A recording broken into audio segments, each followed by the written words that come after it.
This is Brett, and you're watching Brett and Some Books. Today we're continuing the plot to seize the White House by Jules Archer. This is Chapter 8 of Part 3.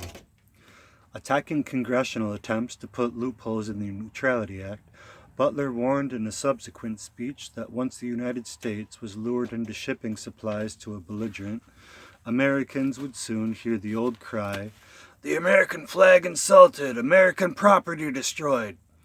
Same old thing over again, just as it was in the World War. America, he said, best served itself and the world by staying at peace.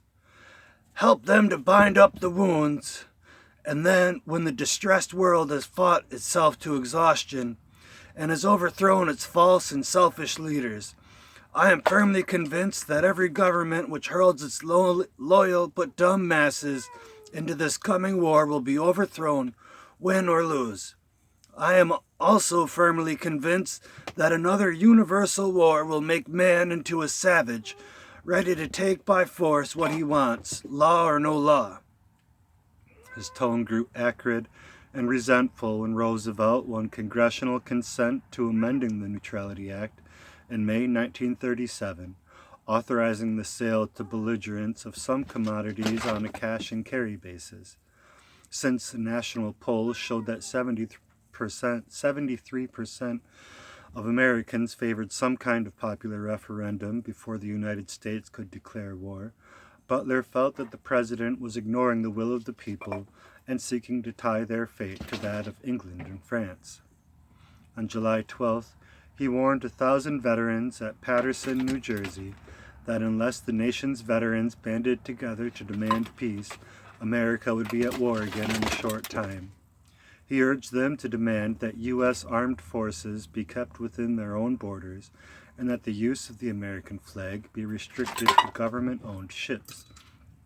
Speaking to a writers' union meeting in Philadelphia, he described how the United States might be dragged into the next European war.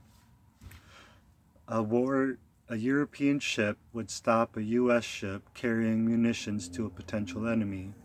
The American captain would radio William Randolph Hearst that the flag had been insulted. Orators would begin demanding that Americans avenge the insult. Ministers would discover that they were transmitters from God and encourage a holy crusade. Arms manufacturers would bring pressure to bear on Washington, and we would go to war.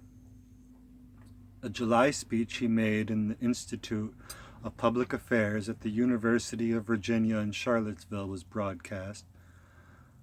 Wars do not occur, they are made by men. There will never be a congressional investigation into the steps taken or the methods adopted which saves us from a war. Lying propaganda is almost certainly necessary to bring nations to the pitch where men kill and women give their men and boys to be killed. The object of war is to get something for nothing. When we have announced what we intend to defend, let us put our national flag over it and forbid the flying of our flag over anything else. Then we will avoid insults to our flag and the most popular cause for our wars. We Americans who love and protect our flag should certainly have a voice in where it is flown. With Japanese troops sweeping through China and seizing the coastal cities, Butler addressed the VFW convention in September, urging that all American forces be withdrawn from China. 3 months later, the Japanese airmen sank the U.S. gunboat Panay in Chinese waters. A poll showed that 53% of Americans agreed with Butler's demand for withdrawal of all United States forces, but instead Washington demanded indemnity from Tokyo. Butler was convinced that a continued American presence in Asia could only lead to eventual war with an aggressive Japan bent on becoming the dominant power in the Orient. He saw confirmation of his belief that war was a business racket when Washington continued to permit American corporations to sell scrap iron and oil to Tokyo for its war machine. He also knew that there were over $2 billion in American investments in Germany, which is being goaded by British diplomacy into attacking the Soviet Union. if these facts seemed to him more immediately menacing than the steadily escalating aggression of the Axis powers, he was not alone among liberal and left-wing Americans in this myopia.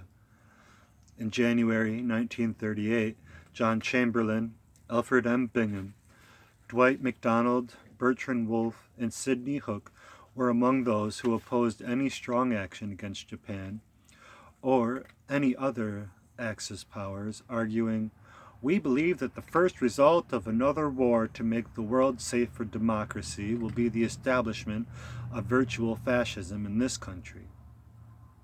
By now, the country was almost evenly divided between isolationists and those who advocated anti-fascist alliances.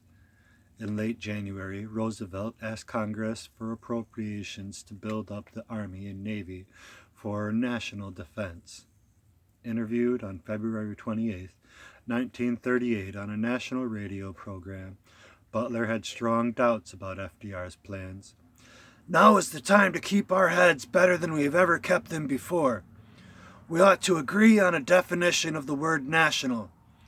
If it means defense by our Army and Navy of every dollar and every American person anywhere they may happen to be on the surface of the earth, then just as sure as I'm standing here, we'll be fighting a foreign war."